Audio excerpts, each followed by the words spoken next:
Welcome to the Learning Pines YouTube. We hope this video helps.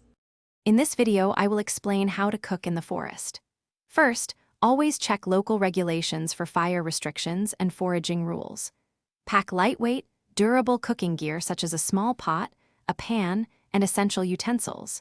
Remember to bring non-perishable food items like dried pasta or rice and a reliable water purification system. Being prepared ensures a safe and enjoyable culinary experience in the wilderness.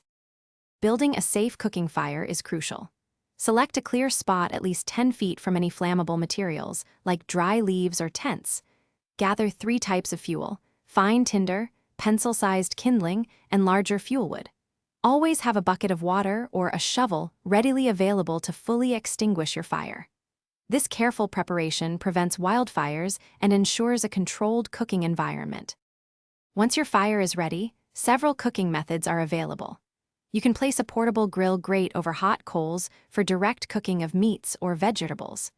For steaming or baking, wrap food tightly in foil packets and nestle them directly into the embers. Alternatively, skewer items like sausages or marshmallows and roast them slowly over an open flame for a simple, delicious meal. After your meal, practicing leave no trace principles is vital. Ensure your fire is completely extinguished. It should be cool to the touch before you leave. Pack out all your trash, including every food scrap and piece of packaging. If you have any biodegradable food waste, disperse it widely away from trails and water sources. This helps keep the forest pristine for everyone. Thanks for watching. Consider subscribing if we helped you.